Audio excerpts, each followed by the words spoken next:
Hello সবাইকে, কেমন আছেন সবাই? আশা করি সবাই ভালো আছেন। নতুন একটা ব্লগে আপনাদেরকে জানাই অনেক অনেক স্বাগত।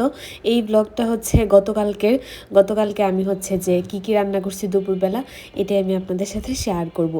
আমি হচ্ছে ইলিশ বেগুন রান্না করব আজকে। আমি এর আগে কখনো ইলিশ বেগুন রান্না করি নাই। আজকে আমার ইচ্ছে হইতেছে ইলিশ বেগুন রান্না করতে।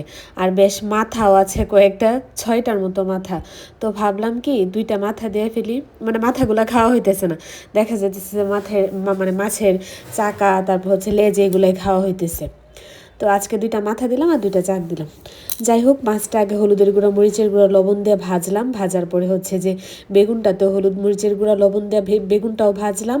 এগুলা ভাজা কমপ্লিট, এখন রান্নাটা শুরু করলাম। তেল দিলাম কড়াইয়ে, তারপর দিলাম কালো জিরা সম্ভার, আর হচ্ছে যে এখন দিলাম কয়েকটা কাঁচামরিচ। কাঁচামরিচটা আমি একটু থেতো করে নিচ্ছি আর কি। থেতো করার পর আর কি এখন দিলাম। যাই হোক, তো কাঁচামরিচ দেওয়ার পর তো ফুটে, এটা আমি অনেক ভয় পাই। আমি দূর থেকে হচ্ছে যে নাড়াইতেছিলাম। তো এখন এই কাঁচামরিচটা হালকা একটু ভাজা হওয়ার পরে জল দিয়ে দিছি। জল দেওয়ার পরে হচ্ছে আমি হলুদের গুঁড়া দিছি। এটাতে আর কোনো কিচ্ছু দেওয়ার দরকার নাই। ইলিশ বেগুন রান্নাটা এত সিম্পল একটা রান্না, এত সহজ একটা রান্না, কিন্তু এটা খুব মজা হয়। আমার তো অনেক ভালো লাগে। যাই হোক, তারপর হচ্ছে বেগুনটা দিলাম, দেওয়ার পরে একটু কষায় নিছি। তারপর হচ্ছে যে লবণ দিলাম। এখন হচ্ছে যে ঝোলের জন্য জল দিয়ে দিছি। বেগুন তো এমনি নরম সবজি, আর তার উপর হচ্ছে যে আমি আগে ভাজলাম, একটু কষাইলাম, এখন ঝুল দিয়ে দিছি। সময় লাগে নাই বেশি আর কি ফুটতে। তো এই যে ফুটার পর এখন হচ্ছে যে আমি মাছগুলা দিয়ে দিছি। এখন আর একটুক্ষণ জাল করব, তারপর নামায় ফেলবো। আমি ভয়ে ভয়ে ছিলাম। ভয়ে ইন দ্য সেন্স, মানে আমি ভাবতেছিলাম যে আর তো রান্না করি নাই, আজকে প্রথমবার রান্না করতেছি, কেমন জানি হয়, মাছগুলা কি জলে যায় কি না। বিশ্বাস করেন, এটা এত মজা লাগছে আমার, মানে কি বলবো। মানে আমি ফার্স্ট টাইম এটা মানে ট্রাই করছি, আমার এত ভালো লাগছে এই রান্নাটা, ইলিশ বেগুনটা। যাই হোক, এখন ইলিশ বেগুন রান্না কমপ্লিট। আর হচ্ছে যে একটু ছোটো মাছ রান্না করব, আলু আর সিম দিয়ে মাছগুলো ভাজতে দিয়ে দিলাম।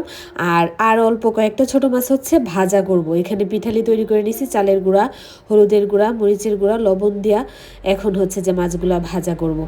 অবশেষে আমাদের ছোটো মাছ আজকে শেষ হয়েছে। এগুলো হচ্ছে ওই যে মা যে ছোটো মাছগুলো নিয়ে আসছিল না, ওইগুলো আর কি। আপনারা অনেকেই বলছিলেন যে এটাকে সামুদ্রিক মলা মাছ বলে, আমি তো এটার নাম জানতাম না। অনেকেই বলছিলেন নারকলি মাছ বলে, অনেকেই বলছেন সামুদ্রিক ঢেলা মাছ বলে, আবার অনেকেই বলছেন আর একটা কী জানি মাছ বলছিল, দেয়া নামটা ছিল, ওইটাও মনে নাই। যাই হোক, ওই মাছগুলো আর কি আজকে রান্না করলাম, আজকে শেষ হয়েছে। তো মাছ ভাজা কমপ্লিট, এদিকে এই তরকারিটাতেও জাল উঠছে। এখন হচ্ছে যে ভাজা মাছগুলা মিশাই দিতেছি। তা আমার হাজব্যান্ডের কাছে না আজকে, ওর কাছে এই তরকারিটা বেশি ভালো লাগছে, এই ছোটো মাছের তরকারিটা, আলু সিম দিয়ে যেটা রান্না করছি। ইলিশ বেগুনটাও ওর কাছে ভালো লাগছে, কিন্তু ওর কাছে নাকি এই ছোটো মাছের তরকারিটা বেশি ভালো লাগছে। ও বারবারই বলতেছিল যে এটা খুব টেস্ট হয়েছে, এটা খুব টেস্ট হয়েছে। আর ইলিশ বেগুনটা আমি নিজে থেকে জিজ্ঞেস করছি যে কেমন হয়েছে বলো তো।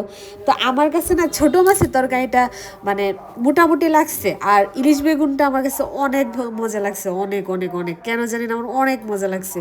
আমি একদম ওইটা দিয়ে ভাত খাইছি। যাই হোক, তো তারপর একটু শাকও রান্না করছিলাম, কলমি শাক। আর এটা রাতের বেলা তারপর হচ্ছে সবজি দিয়ে একটু মুগ ডাল রান্না করছিলাম, আর হচ্ছে যে ধনিয়া পাতা ভর্তা করছিলাম।